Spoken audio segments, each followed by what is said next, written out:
And on DirecTV, Channel 375. And we're video and audio podcasting at democracynow.org. Our headlines are also available in Spanish for any radio station to take, as over 200 are. Our transcripts of the full broadcasts of every hour of Democracy Now! Are also online. Our headlines, we add Spanish translation. Well, we turn now to Chevron, the oil giant based in California that's being accused of promoting geopolitical blackmail in its effort to stave off a lawsuit, accusing it of contaminating the Ecuadorian Amazon rainforest. Nearly 30,000 Amazon residents are seeking $12 billion from Chevron for dumping billions of gallons of toxic oil waste. Activists have described the disaster as an Amazon Chernobyl. Earlier this year, a court-appointed expert recommended Chevron be required to pay up to $16 billion to clean up the rainforest. Now Newsweek magazine has revealed new details of how Chevron is lobbying the Bush administration to pressure Ecuador. Chevron's urging the Bush administration to yank special trade preferences for Ecuador if the country's government doesn't force the Amazon residents to drop the case. Chevron's lobbying team includes former Senate Majority Leader Trent Lott, former Democratic Senator John Breaux, and Wayne Berman, a top fundraiser for John McCain. The Ecuadorian government has staunchly backed the case. In an interview for Democracy Now! Earlier this year, Ecuadorian President Rafael Correa told journalist Greg Palast Ecuador is no longer for sale. Well, with these lawsuits, well, they don't go to interrupt the oil production in the third world. They go to push these big transnational companies in order to be a lot more careful when they want to extract our oil, because they did and they do in the third world things that they don't do in the first world. So it's a double standard. Ecuador is no longer in sale, you know.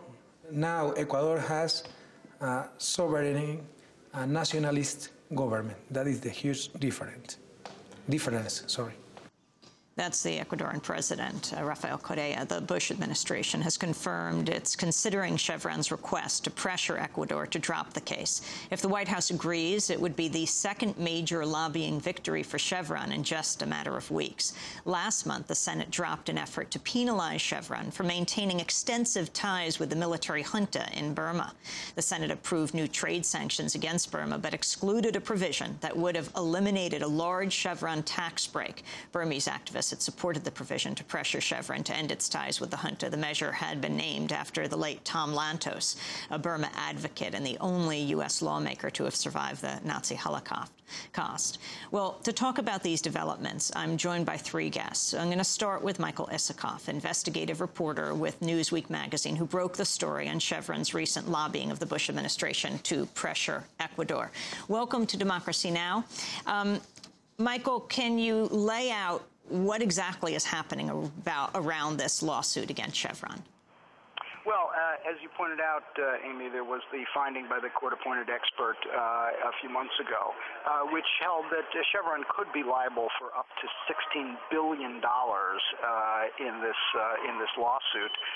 And at that point, Chevron stepped up its lobbying campaign in Washington, essentially to take the case, get the case out of Ecuador and make its pitch in Washington. The specific proposal that it has publicly filed with the U.S.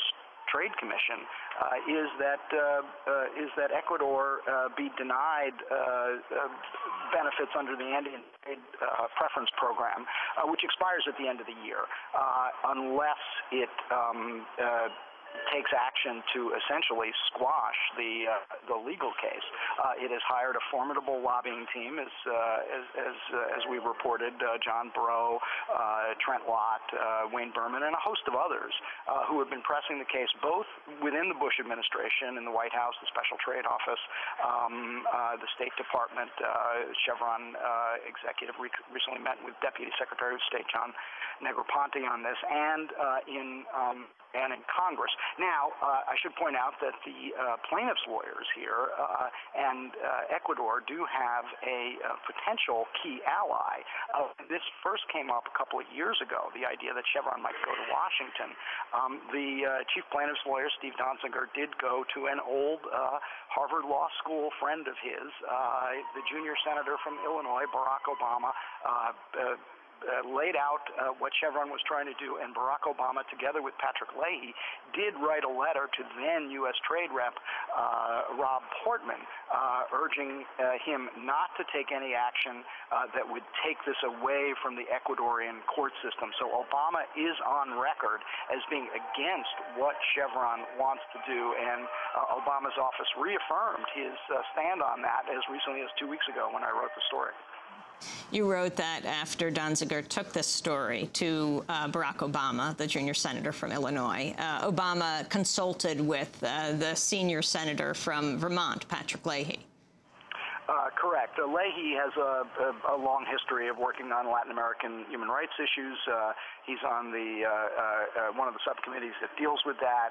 And so Obama, after hearing Steve Donziger lay out the case of what Chevron was trying to do, his office then consulted with Leahy's office, and they agreed to write this letter that was sent actually in 2006 on this. But it pretty much staked out Obama's position on where he is on this. So that has given, as I reported, some special urgency to Chevron's lobbying campaign. I mean, I think they want this action taken against Ecuador this year. Some fearing, perhaps rightly, that the prospect of an Obama presidency, they'll get a much less favorable hearing in Washington than they might get now in the Bush administration. I want to talk about the effect of Chevron. Before Chevron, it's Chevron Texaco now. It was Texaco in the Amazon, and wanted to bring into the discussion Atosa Soltani, who is executive director of Amazon Watch, a group that's worked closely with the Amazon residents suing Chevron. Welcome to Democracy Now! I wanted to ask you about just the origins of the suit and what the Amazon residents, these tens of thousands of residents, are claiming. Well, this suit was initially brought by Texaco in 1993, by residents of the Amazon disaster in 1993. The court case was initially filed in New York courts, and after 10 years of Chevron arguing and presenting motion after motion asking that the court case be moved to Ecuador, the case was finally sent to Ecuador in 2002. And so this case has to do with the fact that from 1964 until 1990, Texaco operated in an area of the Amazon basin that was the size of Rhode Island, and they dug over 900 open waste oil pits, drilled over 350 wells, and dumped over 18 billion gallons of toxic waste into the rivers and streams of this area that was formerly a pristine rainforest. Now, this is a practice that was in breach of industry standards and even illegal here in the United States at the time. So in breach of their own industry standards, Chevron, back then Texaco, made a decision to save what would amount to $1 to $3 a barrel by not installing a reinjection system that would have prevented all this pollution. They also did not line the pits so that every time, so that the oil waste and the drilling muds and all of that seeped into the groundwater and contaminated the rivers and streams upon which the local people depend on. I mean, there is no plumbing in this part of the world.